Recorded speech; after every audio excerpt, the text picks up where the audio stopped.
Olá pessoal, bom dia, boa tarde, boa noite a todos que estão assistindo este vídeo, amigos e amigas que são interessados e que têm sido aí abençoados de alguma forma pelo conteúdo da Associação Brasileira de Cristãos na Ciência, ABC2. Quem fala com vocês é o Rodolfo Amorim e eu gostaria, gente, de fazer um convite e compartilhar algo muito especial. E eu gostaria de perguntar para você que está assistindo esse vídeo se você gostaria de ter essa capacidade de integrar, principalmente, gente, a fé com os campos importantíssimos das artes e das ciências. Ora, se você tem esse interesse, gente, então eu gostaria de fazer um convite para você, porque este curso ele vai trazer justamente isso para você, essa capacidade de relacionar, gente, esses campos fascinantes da vida na criação de Deus.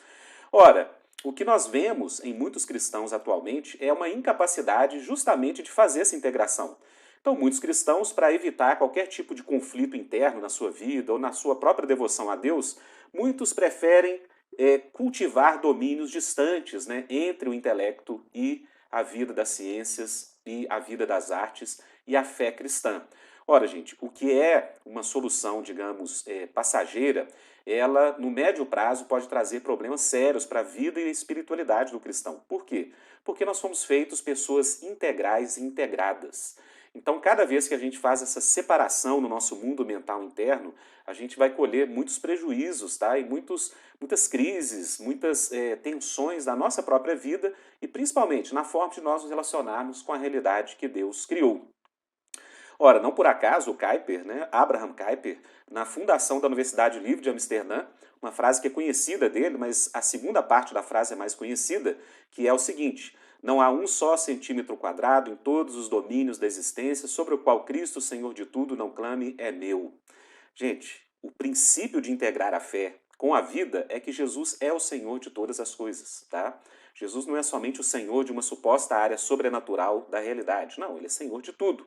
Mas a primeira parte da frase do Kuyper diz o seguinte: nenhum único espaço de nosso mundo mental pode ser hermeticamente selado em relação aos outros. Então, olha que interessante. O que o Kuyper sugere é que se Cristo é Senhor, segunda parte da frase, nós devemos ter uma só mente. Ora, gente, para termos uma só mente, a gente deve integrar, então, nossa fé com essas dimensões importantíssimas da vida. Mas, gente, é algo que nós vemos ainda no Brasil, muitos cristãos com essa incapacidade de integrar fé com vida e realidade, tá? E por isso nós vemos muitas vezes os cristãos se precipitando em pontos aí fundantes na relação com a cultura, algo que o próprio Kuyper examinou na época dele, né? Que a Holanda tinha uma maioria de cristãos, mas todas as instituições mais influentes do país haviam se secularizado profundamente, ou seja, os próprios cristãos mantinham essa realidade dividida e isso cooperou para uma sociedade e uma cultura dividida. Ora, gente, isso é muito sério, tá? Por quê? Porque, por exemplo, no caso da Alemanha, antes da ascensão do nazismo por vias democráticas, a gente sabe pela história que mais de 80% dos alemães se confessavam cristãos praticantes. Então, o fato de eles terem, digamos, embarcado, né, na esteira de uma ideologia tão contrária à fé cristã, olha, a gente só denuncia esse problema, que é um problema aí de mais de um século e meio da fé cristã, que é a incapacidade de integrar fé com cultura, com realidade e com esses dois campos fundantes, né, com a ciência e com as artes. Mas, gente, veja bem, no passado não foi assim. Eu, na minha própria vida, né, me converti num contexto de muita separação de vida intelectual e vida acadêmica, científica e das artes, mas, digamos assim, a partir dos conflitos, né, que eu fui encontrando na própria vida, dessa demanda por integração desses campos, eu fui percebendo, gente, que muito da espiritualidade que me foi ensinada já tinha, digamos, uma carga histórica de uma tendência de separação. E aí a gente vai descobrindo historicamente, gente, que isso foi uma resposta a um movimento histórico da profunda secularização do Ocidente, onde a igreja, ao invés de oferecer uma resposta ampla, né, uma resposta coerente ao desafio do secularismo, grande parte do movimento evangelical ele preferiu separar essas realidades, né?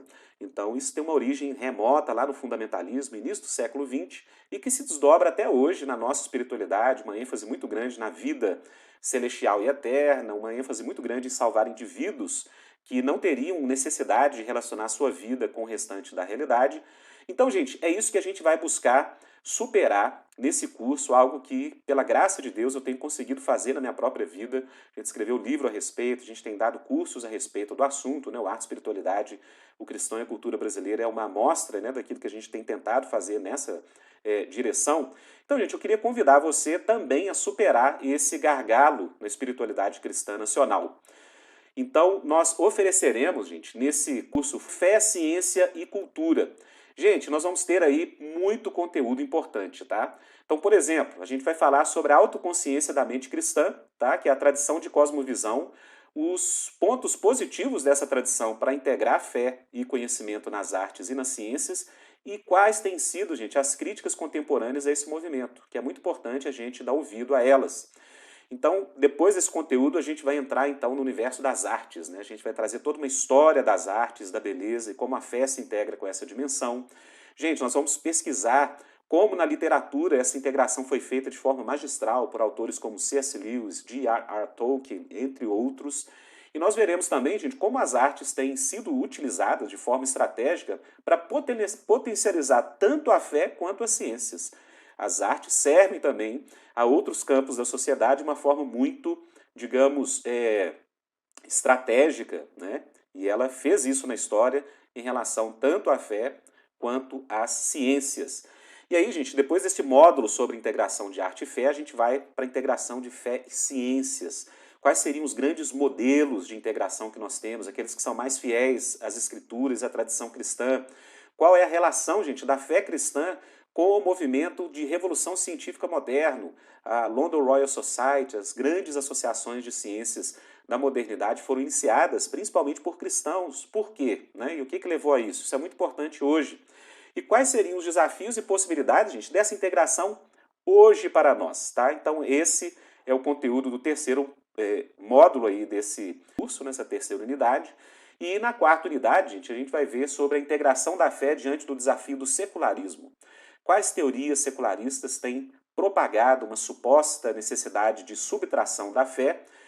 Quais autores, gente, têm sido os melhores críticos dessa teoria da subtração do secularismo? Né? A gente vai olhar Taylor, Doiver, em diálogo com outros autores aí não cristãos, e a gente vai trazer uma crítica aí, digamos, nevrálgica, né, central ao cientificismo e ao historicismo contemporâneo, que talvez sejam esses dois campos que têm gerado mais polarização no universo do intelecto, não só de cristãos, e a fé cristã tem uma resposta muito adequada para oferecer. Gente, grandes autores, grandes mentes, grandes exemplos das artes, vai ser um curso aí que vai, com toda certeza, abençoar a sua vida, e eu creio que a sua capacidade de integrar a fé vai ser muito potencializada, tá joia? Gente, Deus abençoe, um abraço a todos e nos vemos!